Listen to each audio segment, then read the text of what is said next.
Welcome to my channel English with Lee. Today's theme will matter a large category of people. موضوع اليوم يهم فئة كبيرة من الناس ومن غير إطالة فلنبدأ في الفيديو. Let's go.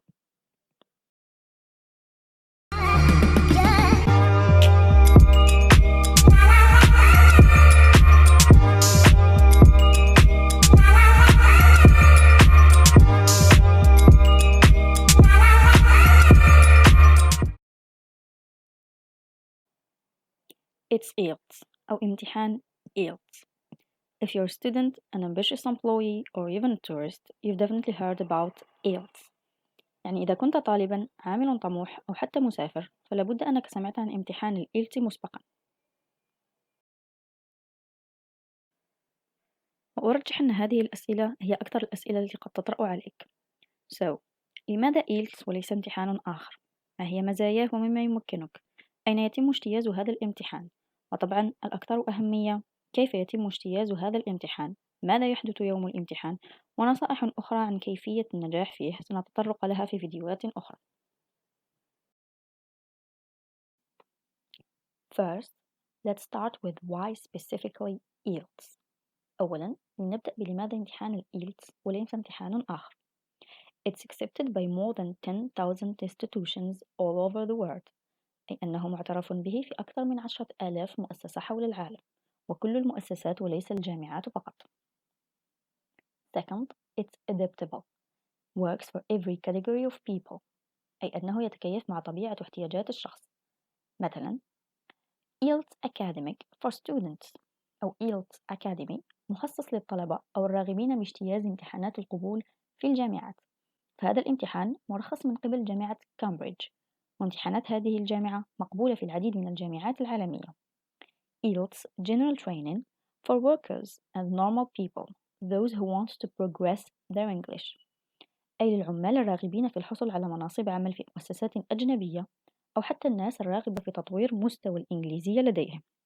And last, IELTS UKV for Applies for Visa، للمتقدمين لطلب تأشيرات السفر.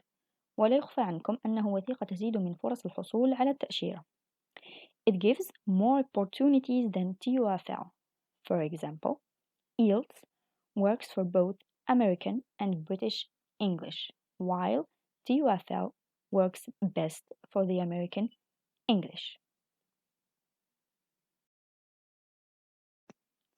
Now, I think you're convinced to pass the IELTS exam. الآن أظن أنك اقتنعت باجتياز هذا الامتحان، فلنمر لأمور أخرى.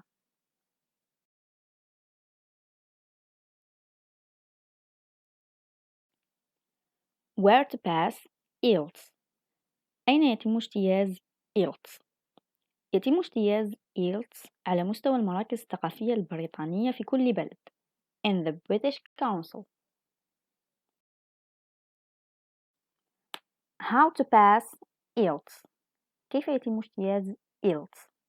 There's 3 tests: listening, reading, and written sections for 2 hours 40 minutes with no break between the tests. 3 امتحانات سمعية، قرائية، وكتابية. أحيانا يمكن تأجيل الامتحان السمعي أو يمكن اجتياز الثلاثة مع بعض دون فترة راحة بينهم. على المترشح التقدم يوم الامتحان مصحوبا ببطاقة إثبات هوية، ويمكن الاطلاع على النتائج في الموقع الخاص بالمركز بعد أسبوع إلى أسبوعين من اجتياز الامتحان. سيتمكن المترشح فقط من الاطلاع على النتائج، ولا يمكن سحب الوثيقة، فالشهادة تسلم من طرف المركز يدويا. In the upcoming videos, we'll see how to prepare to this exam. في الفيديوهات القادمة سنتطرق لكيفية التحضير لهذا الامتحان وأكثر. Meanwhile, أتمنى أن هذا الفيديو نال إعجابكم، وإلى الملتقى.